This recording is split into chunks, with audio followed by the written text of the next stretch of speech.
পড়ুয়া থেকে আমি রিনা। অনেক দিন পরে গল্প নিয়ে বসলাম। যারা আমার গল্পের শ্রোতা আর কি, তারা নিশ্চয়ই, যারা অপেক্ষায় থাকো নিশ্চয়ই বুঝতে পারছো। আরেকটি কথা, কমেন্ট বক্সে কমেন্ট অনেকেই করেছেন বা করেছো, আমি ভীষণই খুশি হয়েছি। তার থেকে আমি অনেক কিছু জানতে পারি যে কার কীরকম লাগছে। আমি সেগুলো, আমারও ত্রুটিগুলো আমি সব শুধরে নিতে আগামী দিনে যথেষ্ট চেষ্টা করব। খুব বেশি দিন হয়নি তো আমার, যাই হোক আমি আস্তে আস্তে করে আরও বেশি নিজেকে ইমপ্রুভ করার চেষ্টা করব। বেশি কথা না বাড়িয়ে আমি গল্পে যাচ্ছি। আজকে যে গল্পটা আমি পড়তে বসেছি একটা অনেক পুরনো গল্প। আমি তবু জানি এই গল্পের শ্রোতা আমি নিশ্চয়ই অনেক অনেক পাবো। আমার যখন এত ভালো লাগছে মাঝ বয়সে এসে, আমি জানি অনেকের ভালো লাগবে গল্পটা শুনতে। কারণ যখনই প্রথম সংস্করণ গল্পটা অন্তত আমি দেখলাম বাংলায় 1401, এখন তো অনেকটা 1430, তারও 100 বছর আগে সেরা গল্প নিয়ে গল্পগুলো রয়েছে। তার থেকে একটি ভালো গল্প নিয়েছি আমি বেছে। লেখকের সম্বন্ধে কী বলবো, বিভূতিভূষণ বন্দ্যোপাধ্যায় অতি প্রিয় লেখক আমার। তার মতো প্রকৃতি প্রেমিক খুব কয়েকজনের মধ্যেই আমি, গল্পের মধ্যেই আমি ভালোবাসি পড়তে আর কি তাদেরকে। এত সুন্দর গল্পটি যে আমি নিজে পড়লাম, ভাবলাম আমি শেয়ার করি। যার ভালো লাগবে, সত্যি ভালো লাগবে আমার মনে হয়, যারা গল্প শুনতে ভালোবাসো। ঠিক আছে, আমি আর কথা না বাড়িয়ে গল্পেই যাচ্ছি। গল্পটির নাম পুঁই মাচা, লেখক বিভূতিভূষণ বন্দ্যোপাধ্যায়। সহায় হরি চাটুর্যে উঠানে পা দিয়েই স্ত্রীকে বললেন, একটা বড় বাটি কি ঘটি যা হয় কিছু দাও তো। তারক্ষুরও গাছ কেটেছে, একটু ভালো রস আনি। স্ত্রী অন্নপূর্ণা ঘরের রান্নাঘরে দাওয়ায় বসিয়া শীতকালের সকালবেলা নারিকেল তেলের বোতলে ঝাঁটার কাঠি পুড়িয়া 2 আঙ্গুলের সাহায্যে ঝাঁটার কাঠি লগ্ন জমানো তেলটুকু সংগ্রহ করিয়া চুলে মাখাইতেছিলেন। স্বামীকে দেখিয়া তাড়াতাড়ি গায়ের কাপড় একটু টানিয়া দিলেন, এই মাত্র। কিন্তু বাটিকে ঘটি বাহির করিয়া দিবার জন্য বিন্দু মাত্র আগ্রহ তো দেখাইলেন না, এমনকি বিশেষ কোনো কথাও বলিলেন না। সহায় হরি অগ্রবর্তী হইয়া বলিলেন, কি হয়েছে, বসে রইলে যে? দাও না একটা ঘটি। আহ, খেন্তি টেন্তি সব কোথায় গেল এরা? তুমি তেল মেখে বুঝি ছোবে না? অন্নপূর্ণা তেলের বোতলটি সরাইয়া স্বামীর দিকে খানিকক্ষণ চাহিয়া রহিলেন। পরে অত্যন্ত শান্ত স্বরে জিজ্ঞাসা করিলেন, তুমি মনে মনে কি ঠাউরেছ বলতে পারো? স্ত্রীর অতিরিক্ত রকমের শান্ত সুরে সহায় হরির মনে ভীতির সঞ্চার হইল। ইহা যে ঝড়ের অব্যবহিত পূর্বের আকাশের স্থির ভাব মাত্র, তাহা বুঝিয়া তিনি মরিয়া হইয়া ঝড়ের প্রতীক্ষায় রহিলেন।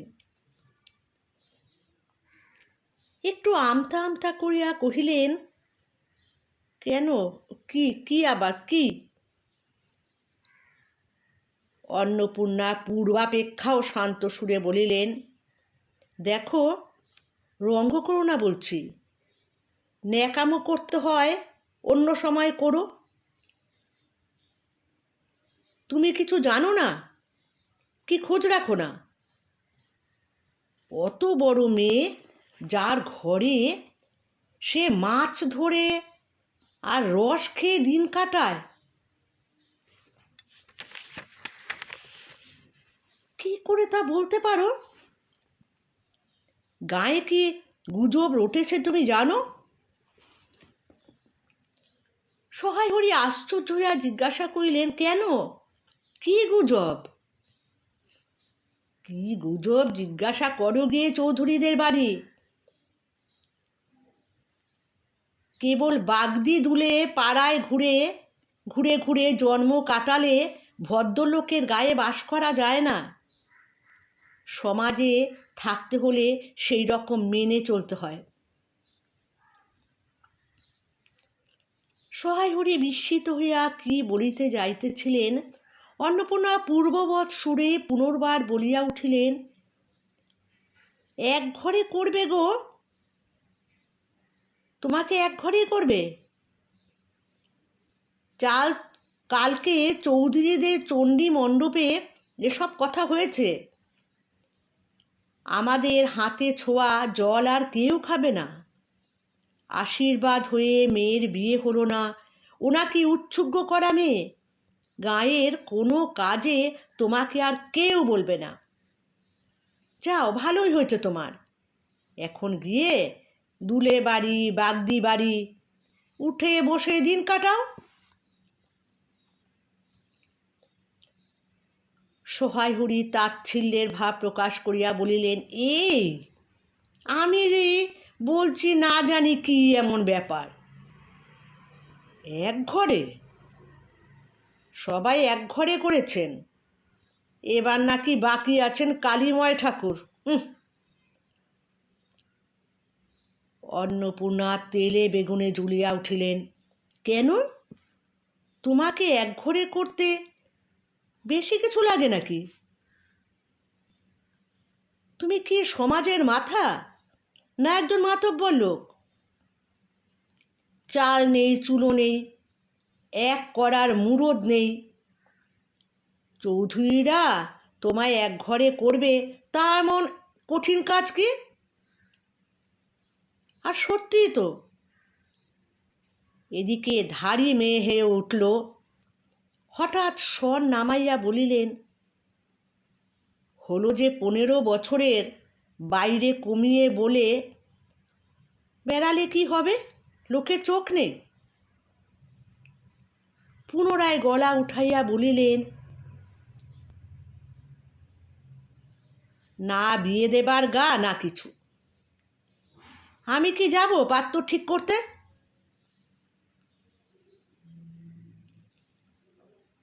সশরীরে যতক্ষণ স্ত্রীর সম্মুখে বর্তমান থাকিবেন, স্ত্রীর গলার স্বর ততক্ষণ কমিবার কোনো সম্ভাবনা নাই বুঝিয়া সহায় হরি দাওয়া হইতে তাড়াতাড়ি একটি কাঁসার বাটি উঠাইয়া লইয়া খিড়কি দুয়ার লক্ষ্য করিয়া যাত্রা করিলেন।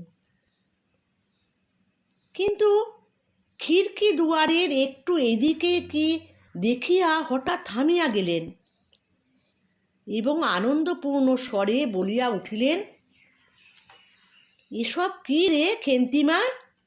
এসব কোথা থেকে আনলি? ও, এ যে 14-15 বছরের একটি মেয়ে আর দুটি ছোট ছোট মেয়ে পিছনে লইয়া বাড়িতে ঢুকিল। তাহার হাতে এক বোঝা পুঁইশাক, ডাঁটাগুলি মোটা ও হলদে। হলদে চেহারা দেখিয়া মনে হয় কাহারা পাকা পুঁই গাছ উপড়াইয়া ফেলিয়া উঠানের জঙ্গল তুলিয়া দিতেছিল। মেয়েটি তাহাদের উঠানের জঞ্জাল প্রাণপণে তুলিয়া আনিয়াছে।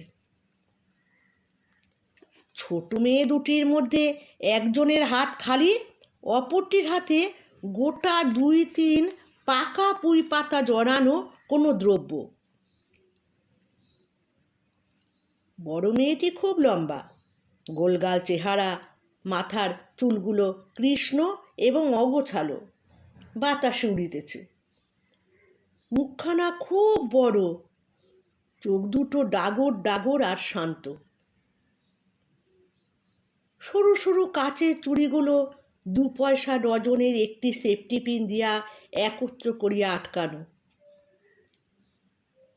পিনটির বয়স খুঁজিতে যাইলে প্রাগৈতিহাসিক যুগে গিয়াই পড়িতে হয়।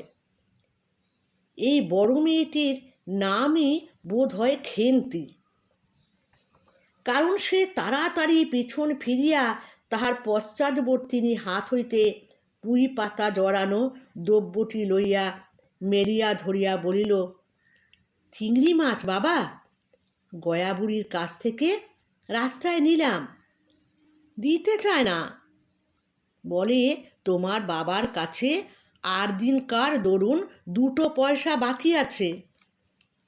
আমি বললাম, দাও গয়া পিসি, আমার বাবা কি তোমার 2 পয়সা নিয়ে পালিয়ে যাবে? আর এই পুঁইশাকগুলো ঘাটের ধারে রায় কাকা দিয়ে বললে, নিয়ে যা, কেমন মোটা মোটা। অন্নপূর্ণা দাওয়া হইতে অত্যন্ত ঝাঁজের সহিত চিৎকার করিয়া উঠিলেন, নিয়ে যা। আহা, কি অমর্ত্যই না তোমাকে তারা দিয়েছে। পাকা পুঁই ডাঁটা কাঠ হয়ে গিয়েছে, 2 দিন পরে ফেলে দিত।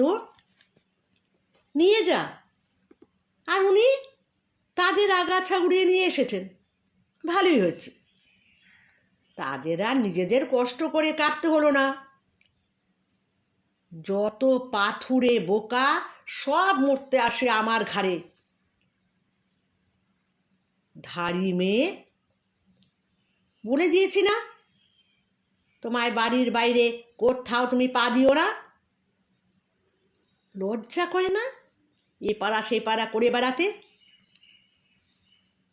বিয়ে হলে যে 4 ছেলের মা হতে, খাওয়ার নামে আর জ্ঞান থাকে না। না, কোথায় শাক, কোথায় বেগুন, আরেকজন বেরাচ্ছেন, কোথায় রস, কোথায় ছাই, কোথায় পাশ, ফেল বলছি, ফেল বলছি, ফেল। মেয়েটি শান্ত অথচ ভয় মিশ্রিত দৃষ্টিতে মার দিকে চাহিয়া হাতের বাঁধন আলগা করিয়া দিল। পুঁইশাকের বোঝা মাটিতে পড়িয়া গেল। অন্নপূর্ণা বকিয়া চলিলেন, যা তো রাধি, ওই আপদগুলো টেনে খিড়কির পুকুরের ধারে ফেলে দিয়ে আয় তো। ফের যদি বাড়ির বার হতে দেখেছি, তবে ঠ্যাং খোড়া না করি তো। বোঝা মাটিতে পড়িয়া গিয়াছিল। ছোট মেয়েটি কলের পুতুলের মতন সেগুলি তুলিয়া লইয়া খিড়কি অভিমুখে চলিল। কিন্তু ছোট মেয়ে অত বড় বোঝা আঁকড়াইতে পাইল না। অনেকগুলি ডাঁটা এদিকে ওদিকে ঝুলিতে ঝুলিতে চলিল। সহায় হরির ছেলেমেয়েরা তাহাদের মাকে অত্যন্ত ভয় করিত। সহায় হরি আমতা আমতা করিয়া বলিতে গেলেন, তা এনেছে ছেলে মানুষ খাবে বলে, তুমি আবার বরং। পুঁইশাকের বোঝা লইয়া যাইতে যাইতে ছোট মেয়েটি ফিরিয়া দাঁড়াইয়া মার মুখের দিকে চাহিল। অন্নপূর্ণা তাহার দিকে চাহিয়া বলিলেন, না না, নিয়ে যা, খেতে হবে না। মেয়ে মানুষের আবার অত নোলা কিসের? এক পাড়া থেকে আরেক পাড়ায় নিয়ে আসবে 2 পাকা পুঁইশাক ভিক্ষে করে। যা যা, তুই যা, দূর করে বনে দিয়ে আয়। সহায় হরি বড় মেয়ের মুখের দিকে চাহিয়া রহিলেন।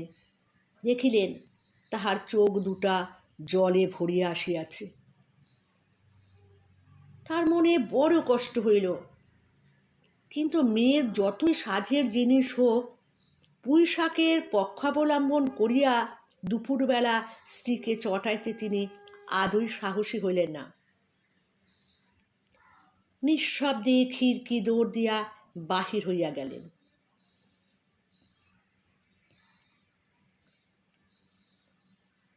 বসিয়া রাঁধিতে রাঁধিতে বড় মেয়ের মুখের কাতর দৃষ্টির স্মরণ পড়িবার সঙ্গে সঙ্গে অন্নপূর্ণার মনে পড়িল গত অরন্ধনের পূর্বদিন বাড়িতে পুঁইশাক রান্নার সময় খেন্তি আবদার করিয়া বলিয়াছিল, মা, অর্ধেকগুলা কিন্তু একা আমার, অর্ধেক সব মিলে তোমাদের।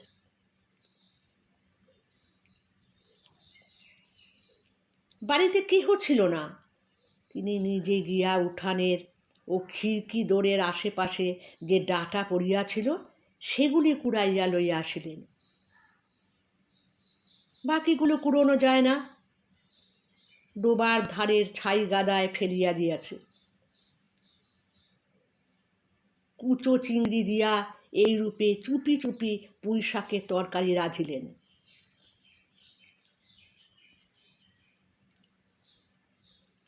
দুপুরবেলা খেন্তি পাতে পুঁই শাকের চচ্চড়ি দেখিয়া বিস্ময় ও আনন্দপূর্ণ ডাগুর চোখে মায়ের দিকে ভয়ে ভয়ে চাহিল। দু একবার এদিকে ওদিকে ঘুরিয়া আসিতে অন্নপূর্ণা দেখিলেন উক্ত পুঁই শাকের এক টুকরাও তাহার পাতে পড়িয়া নাই। পুঁই শাকের উপরে তাহার এই মেয়েটির কিরূপ লোভ তাহা তিনি জানিতেন। জিজ্ঞাসা করিলেন, কিরে খেন্তি, আর একটু চচ্চড়ি দিই? খেন্তি তৎক্ষণাৎ ঘাড় নাড়িয়া এ আনন্দজনক প্রস্তাব সমর্থন করিল। কি ভাবিয়া অন্নপূর্ণার চোখে জল আসিল। চাপিতে গিয়া তিনি চোখ উঁচু করিয়া চালের বাতায় গোজা ডালা হইতে শুকনো লঙ্কা পাড়িতে লাগিলেন।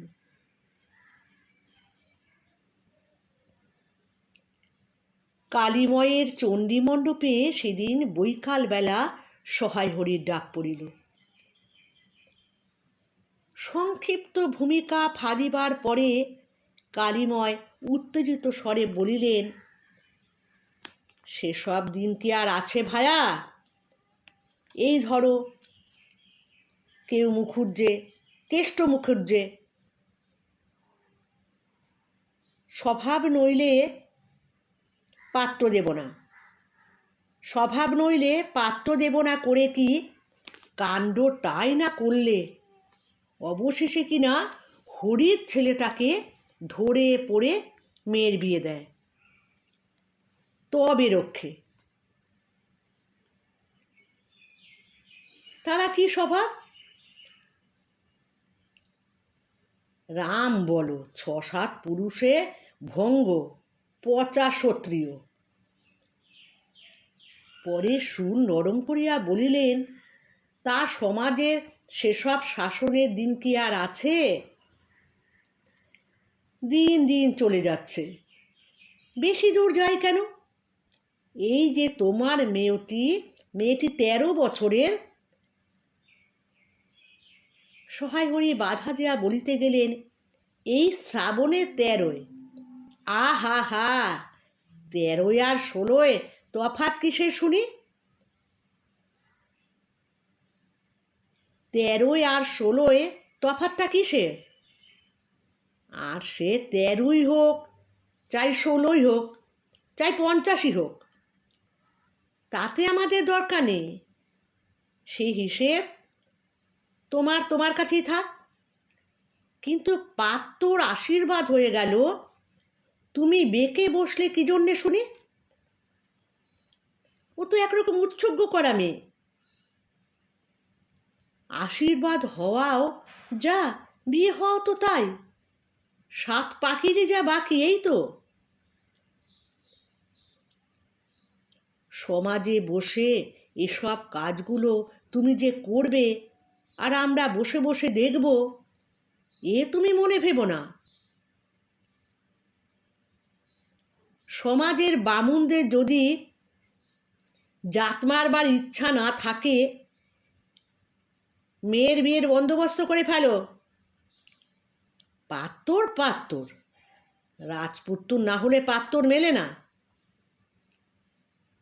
গরিব মানুষ দিতে থুতে পারবে না বলেই শ্রীমন্ত মজুমদারের ছেলেকে ঠিক করে দিলাম। লেখাপড়া নাই বা জানলে, জজ ম্যাজিস্ট্রেট না হলে কি মানুষ হয় না? দিব্যি বাড়ি, বাগান, পুকুর। শুনলাম এবার নাকি 20 জমিতে 4টি আমন ধানও করেছে। ব্যাস, রাজার হাল। 2 ভাইয়ের অভাব কি? ইতিহাসটা হইতেছে এই যে, মণিগাঁয়ের উক্ত মজুমদার মহাশয়ের পুত্রটি কালীময়ই ঠিক করিয়া দেন। কেন কালীময় মাথা ব্যথা করিয়া সহায় করি মেয়ের বিয়ের সম্বন্ধ মজুমদার মহাশয়ের ছেলের সঙ্গে ঠিক করিতে গেলেন, তাহার কারণ নির্দেশ করিতে যাইয়া কেহ কেহ বলেন যে কালীময় নাকি মজুমদার মহাশয়ের কাছে অনেক টাকা ধারেন, অনেক দিনের সুদ পর্যন্ত বাকি, শীঘ্র নালিশ হইবে ইত্যাদি। এ গুজব যে শুধু অবান্তর তাহাই নহে, ইহার কোনো ভিত্তি আছে বলিয়াও মনে হয় না। ইহা দুষ্ট পক্ষের রটনা মাত্র। যাই হোক, পাত্রপক্ষ আশীর্বাদ করিয়া যাওয়ার দিন কতক পরে সহায় হরি টের পান পাত্রটি কয়েক মাস পূর্বে নিজের গ্রামে কি একটা করিবার ফলে গ্রামের এক কুম্ভকার বধূর আত্মীয় স্বজনের হাতে বেদম প্রহার খাইয়া কিছুদিন নাকি শয্যাগত ছিলেন। এরকম পাত্রে মেয়ে দিবার প্রস্তাব মনোপুত না হওয়ায় সহায় হরি সে সম্বন্ধ ভাঙিয়া দেন। দিন দুই পড়ায় পরেরই কথা, সকালে উঠিয়া সহায় হরি উঠানে বাতাবি লেবু গাছের ফাঁক দিয়া যেটুকু নিতান্ত কচি রাঙা রৌদ্র আসিয়াছিল তাহারই আতপে বসিয়া আপন মনে তামাক টানিতেছিল। বড় মেয়ে খেন্তি আসিয়া চুপি চুপি বলিল, বাবা যাবে না? মা ঘাটে গেল। সহায় হরি একবার বাড়ির পাশে ঘাটের কাছে দিকে কি জানি কেন চাহিয়া দেখিলেন, পরে নিম্নস্বরে বলিলেন, যা শিগগির শাবলখানা নিয়ে আয় দেখি। কথা শেষ করিয়া তিনি উৎকণ্ঠার সহিত জোরে জোরে তামাক টানিতে লাগিলেন এবং পুনরায় একবার কি জানি কেন খিড়কির দিকে সতর্ক দৃষ্টি নিক্ষেপ করিলেন। ইতিমধ্যে প্রকাণ্ড ভারী একটা লোহার শাবল দুই হাত দিয়া আঁকড়াইয়া ধরিয়া খেন্তি আসিয়া পড়িল। তৎপরে পিতা পুত্রীতে সন্তর্পণে সম্মুখের দরজা দিয়া বাহির হইয়া গেল। ইহাদের ভাব দেখিয়া মনে হইতেছিল ইহারা কাহারও ঘরে শীত দিবার উদ্দেশ্যেই বোধহয় চলিয়াছে।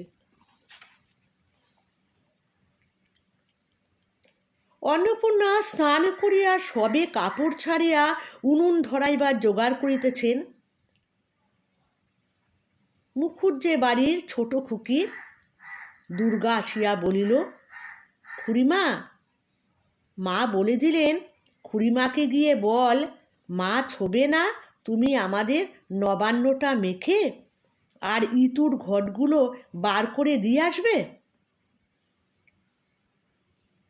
মুখুজ্জে বাড়ি ও পাড়ায় যাইবার পথের বাধারে এক জায়গায় শেওড়া, বনভাট, রাংচিতা, বনচালতা গাছের ঘন বন।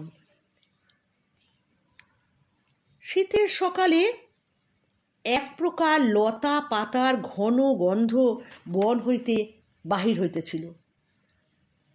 একটা লেজ ঝোলা হলদে পাখি আমড়া গাছে এডাল হইতে ওডালে যাইতেছে।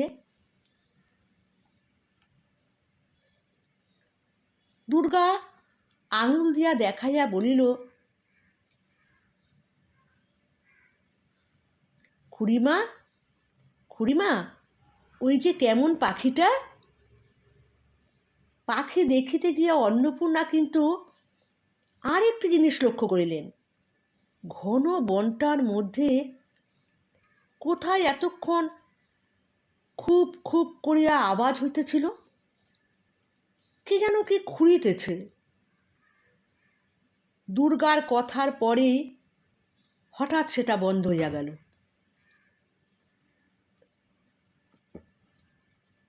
অন্নপূর্ণা সেখানে খানিকক্ষণ থমকিয়া দাঁড়াইলেন, পরে চলিতে আরম্ভ করিলেন। তাহারা খানিক দূর যাইতে বনের মধ্যে পুনরায় খুব খুব শব্দ আরম্ভ হইল।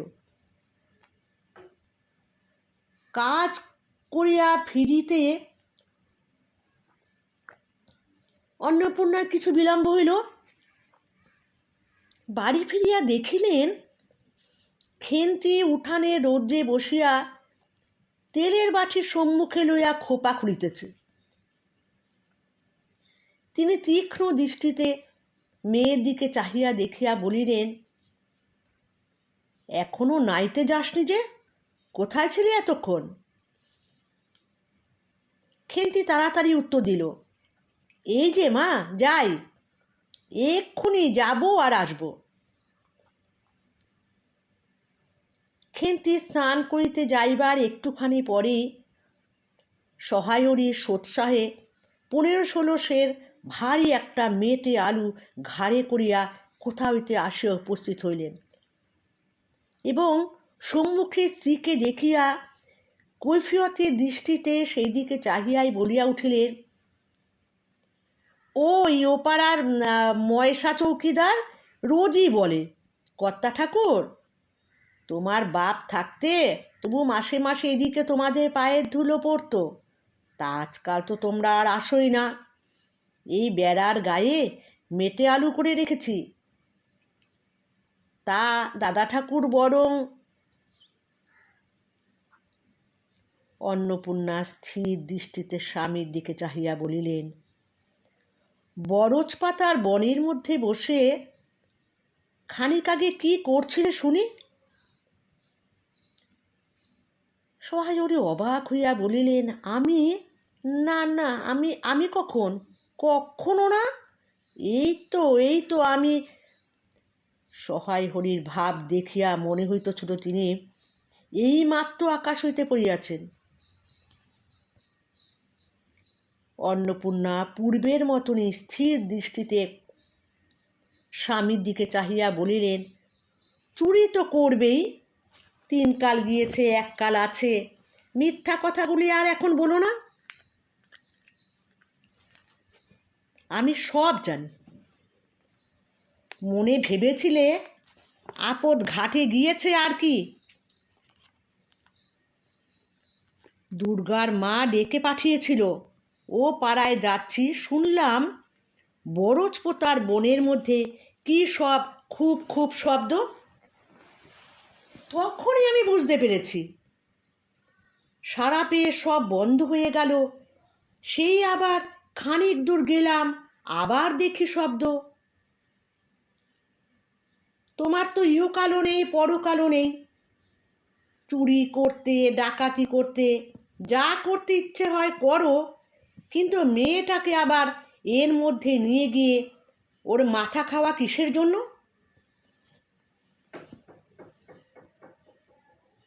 সহায়হরি হাত নাড়িয়া বরজপোতায় তাহার উপস্থিত থাকার বিরুদ্ধে কতকগুলি প্রমাণ উত্থাপন করিবার চেষ্টা করিতে গেলেন, কিন্তু স্ত্রীর চোখের দৃষ্টির সামনে তাহার বেশি কথাও জোগাইল না, বা কথিত উক্তিগুলির মধ্যে কোনো পূর্বাপর্য সম্বন্ধ খুঁজিয়া পাওয়া গেল না। 8 ঘণ্টা পরে খেন্তি স্নান করিয়া বাড়ি ঢুকিল। সম্মুখস্থ মেটে আলুর দিকে একবার আর চোখে চাহিয়াই নিরীহ মুখে উঠানের আলনায় অত্যন্ত মনোযোগের সহিত কাপড় মেলিয়া দিতেছিল। অন্নপূর্ণা ডাকিলেন, খেন্তি, এদিকে একবার আয় তো, শুনে যা। মায়ের ডাক শুনিয়া খেন্তির মুখ শুকাইয়া গেল। সে ইতস্তত করিতে করিতে মার নিকট আসিলে তিনি জিজ্ঞাসা করিলেন, এই মেটে আলুটা দুজনে মিলেই তুলেছিস না? খেন্তি মার মুখের দিকে একটুখানি চাহিয়া থাকিয়া একবার ভূপতিত মেটে আলুটার দিকে চাহিল, পরে পুনরায় মার মুখের দিকে চাহিল এবং সঙ্গে সঙ্গে ক্ষিপ্র দৃষ্টিতে একবার বাড়ির সম্মুখস্থ বাঁশ ঝাড়ের মাথার দিকেও চাহিয়া লইল। তাহার কপালে বিন্দু বিন্দু ঘাম দেখা দিল, কিন্তু মুখ দিয়া কথা বাহির হইল না। অন্নপূর্ণা কড়া সুরে বলিলেন, কথা বলছিস না যে বড়? এই মেটে আলু তুই এনেছিস কি না? খেন্তি বিপন্ন চোখে মার মুখের দিকে চাহিয়াছিল, উত্তর দিল, হ্যাঁ। অন্নপূর্ণা তেলে বেগুনে জ্বলিয়া উঠে বলিলেন, পাজি, আজ তোমার পিঠে আমি আস্ত কাঠের চালা ভাঙব, তবে ছাড়ব। বরজ পোতার বনে গিয়েছে মেটে আলু চুরি করতে। সমস্ত মেয়ে বিয়ের যোগ্যী হয়ে গেছে কোন কালে।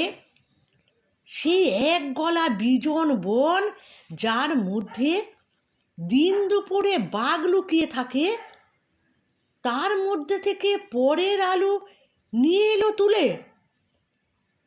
যদি গোসাইরা চৌকিদার ডেকে তোমায় ধরিয়ে দেয়, তোমার কোন শ্বশুর এসে তোমায় বাঁচাতো? আমার জোটে খাবো, না জোটে না খাবো, তা বলে পরের জিনিসে হাত? এ নিয়ে আমি কি করব মা?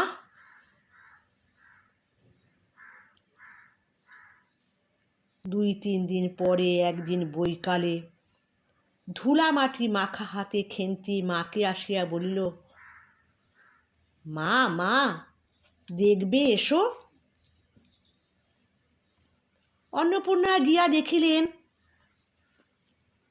ভাঙা পাঁচিলের ধারে যে ছোট খোলা জমিতে কতগুলি পাথরকুচি ও কন্টিকারির জঙ্গল হইয়াছিল, খেন্তি ছোট বোনটাকে লইয়া সেখানে মহা উৎসাহে তরকারির আওলাদ করিবার আয়োজন করিতেছে এবং ভবিষ্যম্ভাবী নানাবিধ কাল্পনিক ফল মূলের অগ্রদূত স্বরূপ বর্তমানে কেবল একটি মাত্র শীর্ণকায় পুঁই শাকের চারা কাপড়ের ফালির গ্রন্থিবদ্ধ হইয়া ফাঁসি হইয়া যাওয়া আসামির মতন ঊর্ধ্বমুখে একখণ্ড শুষ্ক কঞ্চির গায়ে ঝুলিয়া রহিয়াছে।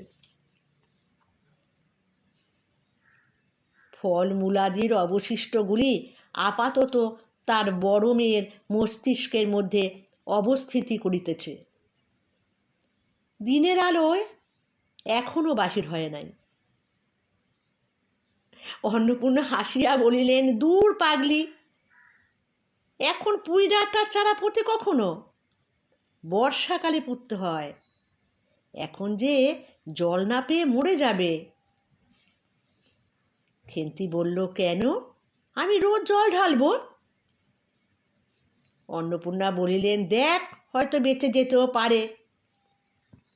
আজকাল রাতে খুব শিশির হয়। খুব শীত পড়িয়াছে। সকালে উঠিয়া সহায়হরি দেখিলেন তাহার দুই ছোট মেয়ে দোলাই গায়ে বাঁধিয়াই রোদ উঠিবার প্রত্যাশায় উঠানের কাঁঠাল তলায় দাঁড়াইয়া আছে। একটা ভাঙা ঝুড়ি করিয়া খেন্তি শীতে কাঁপিতে কাঁপিতে মুখুজ্জে বাড়ি হইতে গোবর কুড়াইয়া আনিল। সহায়হরি বলিলেন, হ্যাঁ মা খেন্তি, তা সকালে উঠে জামাটা গায়ে দিতে তোর কি হয়? দেখ দেখি, এই শীত। আচ্ছা দিচ্ছি বাবা, কই শীত তেমন তো। হ্যাঁ দে মা, এক্ষুনি দে। অসুখ বিসুখ 5 রকম হতে পারে, বুঝলি নে। সহায়হরি বাহির হইয়া গেলেন। ভাবিতে ভাবিতে গেলেন, তিনি কি অনেক দিন মেয়ের মুখে ভালো করিয়া চাহেন নাই? খেন্তির মুখ এমন সুস্থি হইয়া উঠিয়াছে। জামার ইতিহাস নিম্নলিখিত রূপ। বহু বৎসর অতীত হইল, হরিপুরের রাসের মেলা হইতে সহায়হরি কালো সার্জের এই 2.5 টাকা মূল্যের জামাটি ক্রয় করিয়া আনেন। ছিঁড়িয়া যাইবার পর তাহাতে কতবার রিপু ইত্যাদি করা হইয়াছিল। সম্প্রতি গত বৎসর হইতে খেন্তির স্বাস্থ্যোন্নতি হওয়ার দরুন জামাটি তার গায়ে হয় না। সংসারের এসব খোঁজ সহায় হরি রাখিতেন না। জামার বর্তমান অবস্থা অন্নপূর্ণারও জানা ছিল না। খেন্তির নিজস্ব ভাঙা টিনের তোরঙ্গের মধ্যে উহা থাকিত।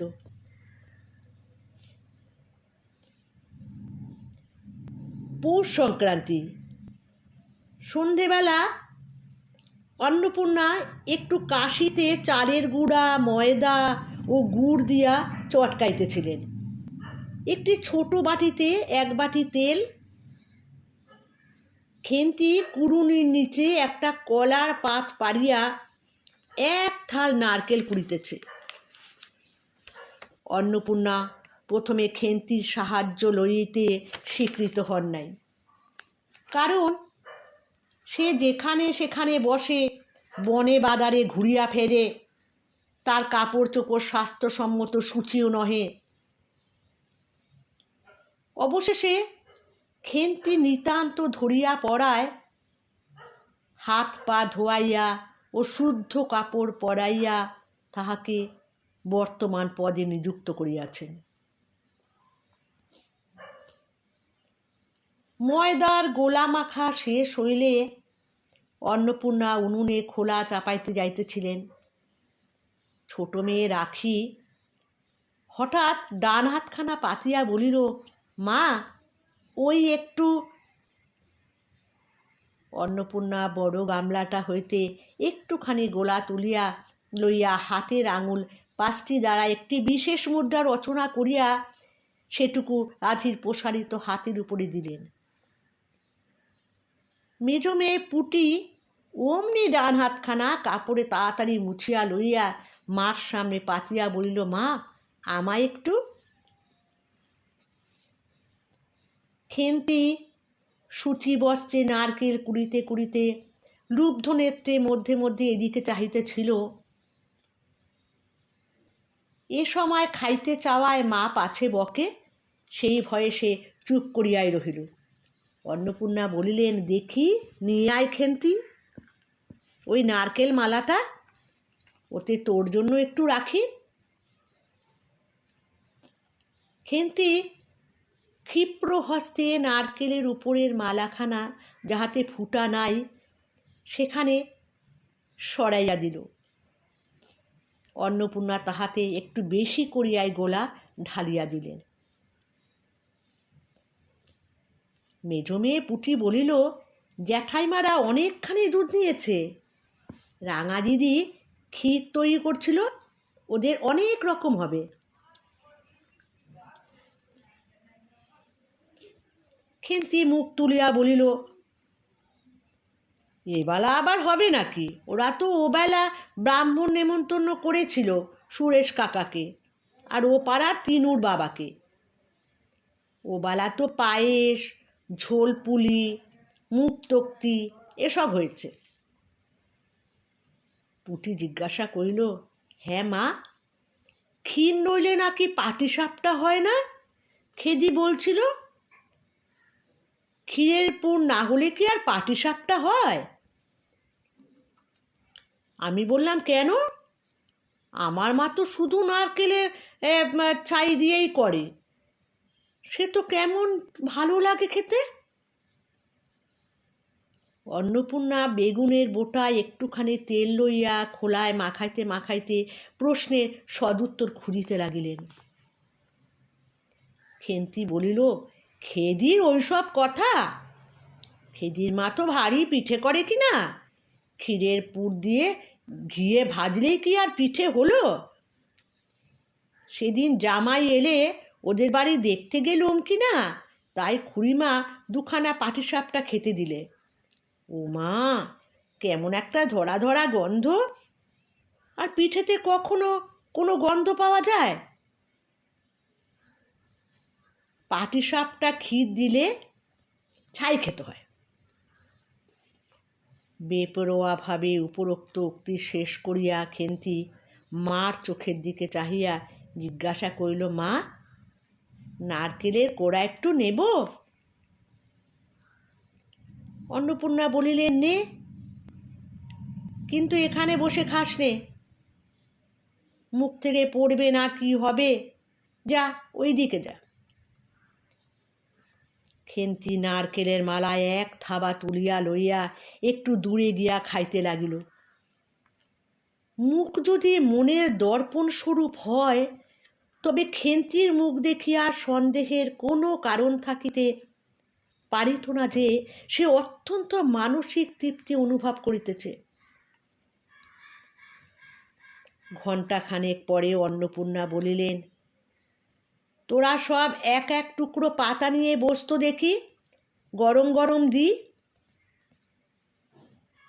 খেন্তি, জল দেওয়া ভাত আছে ওবেলায়, বার করে নিয়ে আয়। খেন্তির নিকট অন্নপূর্ণার এ প্রস্তাব যে মনোপুত হইল না, তাহা তার মুখ দেখিয়াই বোঝা গেল। পুটি বলিল, মা, বড়দি পিঠেই খাক, ভালোবাসে, ভাত বরং থাকুক, আমরা কাল সকালে খাব।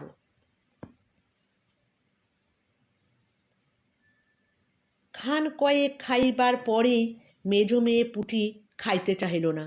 সে নাকি অধিক মিষ্টি খাইতে পারে না। সকলের খাওয়া শেষ হইয়া গেলেও খেন্তি তখনও খাইতেছে। সে মুখ বুজিয়া শান্তভাবে খায়, বড় একটা কথা কহে না। অন্নপূর্ণা দেখিলেন সে কম করিয়াও 18-19 খানা খাইয়েছে। জিজ্ঞাসা করিলেন, খেন্তি, আর নিবি? খেন্তি খাইতে খাইতে শান্তভাবে সম্মতিসূচক ঘাড় নাড়িল। অন্নপূর্ণা তাহাকে আরও খান কতক দিলেন। খেন্তির মুখ চোখ ঈষৎ উজ্জ্বল দেখাইল। হাসি ভরা চোখে মার দিকে চাহিয়া বলিল, বেশ খেতে হয়েছে মা, ওই যে তুমি কেমন ফেনিয়ে নাও, ওতেই কিন্তু। সে পুনরায় খাইতে লাগিল।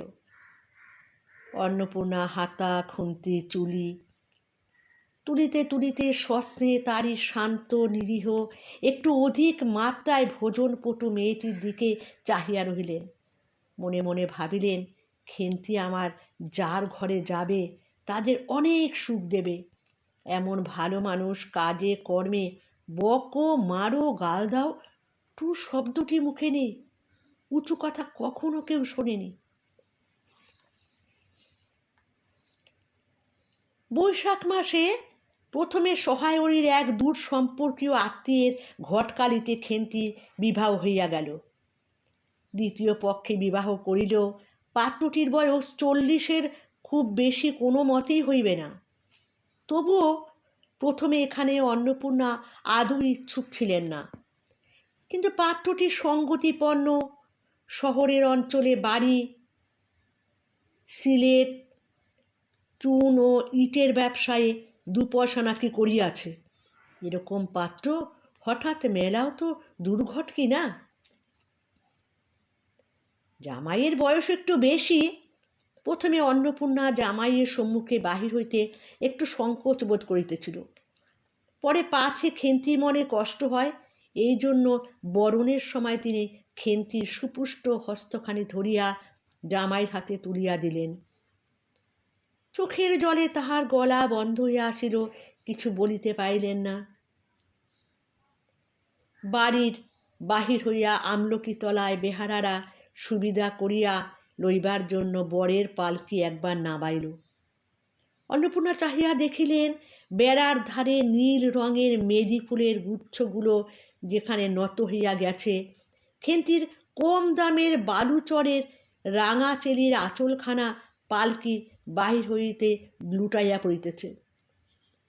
তাহারে অত্যন্ত অগোছালো, নিতান্ত নিরীহ এবং একটি অধিক মাত্রায় ভোজনপটু মেয়েটিকে পরের ঘরে অপরিচিত মহলে পাঠাইতে তার বুক উদ্বেল হইয়া উঠিতেছিল। খেন্তিকে কি অপরে ঠিক বুঝিবে? যাইবার সময় খেন্তি চোখের জলে ভাসিতে ভাসিতে সান্ত্বনার সুরে বলিয়াছিল, মা, আষাঢ় মাসেই আমাকে এনো, বাবাকে পাঠিয়ে দিও, 2 মাস তো। ও পাড়া ঠান দিদি বলিলেন, তোর বাবা তোর বাড়ি যাবে কেন রে? আগে নাতি হোক তবে তো। খেন্তির মুখ লজ্জায় রাঙা হইয়া উঠিল। জল ভরা ডাগর চোখের উপরে একটুখানি লাজুক হাসির আভা মাখাইয়া সে একঘেয়েমি সুরে বলিল, না, যাবে না বই কি, দেখো তো কেমন না যান। ফাল্গুন চৈত্র মাসের বৈকালবেলা উঠানের মাচায় রৌদ্রে দেওয়া আমসত্ত্ব তুলিতে তুলিতে অন্নপূর্ণার মন হু হু করিত। তার অনাচারী লোভী মেয়েটি আজ বাড়িতে নাই যে কোথা হইতে বেড়াইয়া আসিয়া লজ্জাহীনার মতো হাতখানি পাতিয়া মিনতির স্বরে অমনি বলিবে, মা, বলবো একটা কথা, ওই কোনটা ছিঁড়ে একটুখানি। 1 বছরের উপর হইয়া গিয়াছে। পুনরায় আষাঢ় মাস, বর্ষা বেশ নামিয়াছে। ঘরের দাওয়ায় বসিয়া সহায় হরি প্রতিবেশী বিষ্ণু সরকারের সহিত কথা বলিতেছিলেন। সহায় হরি তামাক সাজিতে সাজিতে বলিলেন, ও তুমি ধরে রাখো, ওই রকমই হবে দাদা।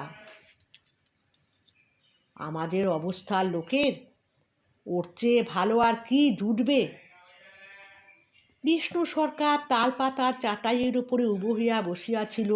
দূর হইতে দেখিলে মনে হইবার কথা তিনি রুটি করিবার জন্য ময়দা চটকাইতেছেন। গলা পরিষ্কার করিয়া বলিলেন, না, সব তো আর, তাছাড়া আমি যা দেব তা নগদই দেব। তোমার মেয়েটির হয়েছিল কি?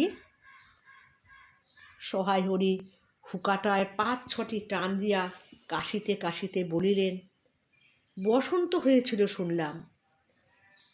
ব্যাপার কি দাঁড়ালো বুঝলে? মেয়েকে তো কিছুতেই পাঠাতে চায় না। 250 আন্দাজ টাকা বাকি ছিল, বললে ও টাকা আগে দাও, তবে মেয়ে নিয়ে যাও। এক্কেবারে চামার। তারপর বললাম, টাকাটা ভায়া ক্রমে ক্রমে দিচ্ছি। পুজোর তত্ত্ব কম করেও 30টি টাকার কমে হবে না ভেবে দেখলাম কি না, মেয়ের নানা নিন্দে ওঠালে। ছোট মেয়ের মতো, ছোট লোকের মেয়ের মতন হলে হাবাতে ঘরের মতো খায়, আরও কত কি। পৌষ মাসে দেখতে গেলাম, মেয়েটাকে ফেলে থাকতে পারলাম না, বুঝলে। সহায় হরি হঠাৎ কথা বন্ধ করিয়া জোরে মিনিট কতক ধরিয়া হুকায় টান দিতে লাগিলেন। কিছুক্ষণ দুজনের কোনো কথাই শোনা গেল না। অল্পক্ষণ পরে বিষ্ণু সরকার বলিলেন, তারপরে? আমার স্ত্রী অত্যন্ত কান্নাকাটি করতে পৌষ মাসে দেখতে গেলাম। মেয়েটার যে অবস্থা করেছে, শাশুড়িটা শুনিয়ে শুনিয়ে বলতে লাগলো, না জেনে শুনে ছোট লোকের সঙ্গে কুটুম্বিতা করলে এই রকমই হয়, যেমন মেয়ে তেমনি বাপ। পৌষ মাসের দিন মেয়ে দেখতে এলেন শুধু হাতে। পরে বিষ্ণু সরকারের দিকে চাহিয়া বলিলেন, বলি, আমরা ছোট লোক কি বড় লোক, তোমার তো সরকার খুঁড়ো জানতে বাকি নেই। বলি, পরমেশ্বর চাটুর্যের নাম নীলকুঠির আমলে এ অঞ্চলে বাঘে গরুতে 1 ঘাটে জল খেয়েছে। আজই না হয় আমি প্রাচীন আভিজাত্যের গৌরবে। সহায় হরি শুষ্ক স্বরে হাহা করিয়া খানিকটা শুষ্ক হাস্য করিলেন। বিষ্ণু সরকার সমর্থনসূচক একটা অস্পষ্ট শব্দ করিয়া বার কত ঘাড় নাড়িলেন। তারপর ফাল্গুন মাসে তার বসন্ত হলো। এমন চামার, বসন্ত গায়ে বেরুতে টালায় আমার এক দূর সম্পর্কের বোন আছে। একবার কালীঘাটে পুজো দিতে এসে তার খোঁজ পেয়েছিল। তারই ওখানে ফেলে রেখে গেল। আমায় না একটা সংবাদ না কিছু। তারা আমায় সংবাদ দেয়, তা আমি গিয়ে দেখতে পাওনি? না, এমনি চামার গহনাগুলো অসুখ অবস্থায় গা থেকে খুলে নিয়ে তবে টালায় পাঠিয়ে দিয়েছে। যাক, তা চলো যাওয়া যাক, বেলা গেল। চার কি ঠিক করলে গো? পিঁপড়ের টোপে মুড়ির চার তো সুবিধে হবে না। তারপর কয়েক মাস কাটিয়া গিয়াছে। আজ আবার পৌষ পার্বণের দিন। এবার পৌষ মাসের শেষাশেষি এত শীত পড়িয়াছে যে এইরূপ শীত তাহারা কখনো জ্ঞানে দেখেন নাই। সন্ধ্যার সময় রান্নাঘরের মধ্যে বসিয়া অন্নপূর্ণা সরু চাকলি পিঠের জন্য চালের গুঁড়ার গোলা তৈয়ারি করিতেছিলেন। পুটি ও রাধি উনুনের পাশে বসিয়া আগুন পোহাইতেছে। রাধি বলিতেছে, আর একটু জল দিতে হবে মা, অত ঘন করে ফেললে কেন? পুটি বললে, আচ্ছা মা, ওতে একটু নুন দিলে হয় না? ও মা, দেখো মা, রাধির দোলায় কোথায় ঝুলছে, এক্ষুনি ধরে উঠবে। অন্নপূর্ণা বলিয়া উঠিলেন, সরে এসে বস মা, আগুনের ঘাড়ে গিয়ে না বসলে কি আগুন পোহানো হয় না? এই দিকে আয়। গোলা তৈয়ারি হইয়া গেল। খোলা আগুনে চড়াইয়া অন্নপূর্ণা গোলা ঢালিয়া মুচি দিয়া চাপিয়া ধরিলেন। দেখিতে দেখিতে মিঠে আছে পিঠে টোপরের মতো ফুলিয়া উঠিল। পুটি বলিল, মা দাও প্রথম পিঠেখানা কানাচে সারা ষষ্ঠীকে ফেলে দিয়ে আসি। অন্নপূর্ণা বলিলেন, একা যাস না, রাধিকে নিয়ে যা। খুব জ্যোৎস্না উঠিয়াছিল। বাড়ির পেছনে সারা গাছের ঝোপের মাথায় তেলাকুচা লতার থলো থলো সাদা ফুলের মধ্যে জ্যোৎস্না আটকিয়া রহিয়াছে। পুটি ও রাধি খিড়কি দৌড় খুলিতেই একটা শিয়াল শুকনো পাতার রস খসখস করিতে করিতে ঘন ঝোপের মধ্যে ছুটাইয়া পড়িল। পুটি পিঠেখানা জোর করিয়া ছুঁড়িয়া ঝোপের মাথায় ফেলিয়া দিল। তাহার পরে চারধারে নির্জন বাঁশ বনে নিস্তব্ধতায় ভয় পাইয়া ছেলে মানুষ পিছু হটিয়া আসিয়া খিড়কির দরজার মধ্যে ঢুকিয়া পড়িয়া তাড়াতাড়ি দ্বার বন্ধ করিয়া দিল। পুটি ও রাধি ফিরিয়া আসিয়া অন্নপূর্ণা জিজ্ঞাসা করিলেন, দিলি? পুটি বলিল, হ্যাঁ মা, তুমি আর বছর যেখান থেকে নেবুর চারা তুলে এনেছিলে সেখানেই ফেলে দিলাম। তারপরে সে রাত্রে অনেকক্ষণ কাটিয়া গেল। পিঠে গড়া প্রায় শেষ হইয়া আসিয়াছে। রাতও তখন খুব বেশি। জ্যোৎস্নার আলোয় বাড়ির পিছনের বনে অনেকক্ষণ ধরিয়া একটা কাঠঠোকরা পাখি ঠকর শব্দ করিতেছিল। তার স্বরটাও যেন ক্রমে তন্দালু হইয়া পড়িতেছে। দুই বোনের খাইবার জন্য কলার পাতা চিরিতে চিরিতে পুটি অন্যমনস্কভাবে হঠাৎ বলিয়া উঠিল, দিদি বড় ভালোবাসত। তিনজনের খানিকক্ষণ নির্বাক হইয়া বসিয়া রহিল। তারপর তাদের তিনজনের দৃষ্টি কেমন করিয়া আপনি আপনি উঠানের এক কোণে আবদ্ধ হইয়া পড়িল। সেখানে বাড়ির সেই লোভী মেয়েটির লোভের স্মৃতি পাতায় পাতায় শিরায় শিরায় জড়াইয়া তার কত সাধে নিজের হাতে পোতা পুঁই গাছটি মাচা জুড়িয়া বাড়িয়া উঠিয়াছে। বর্ষার জল কার্তিক মাসের শিশির লইয়া কচি কচি সবুজ ডগাগুলি মাচাতে সব ধরে নাই, মাচা হইতে বাহির হইয়া দড়িতেছে। সুপুষ্ট নথর প্রবর্ধমান জীবনের লাবণ্যে ভরপুর। কেমন লাগলো গল্পটি?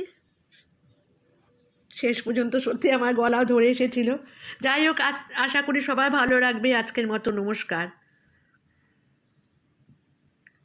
প্লিজ সবাই ভালো করে পড়বেন তো আমি জানি, শেয়ার করবেন সবাইকেই, আর সাবস্ক্রাইব করতে কিন্তু কেউ ভুলবে না বা ভুলবেন না। আজকের মতো নমস্কার, বিদায়।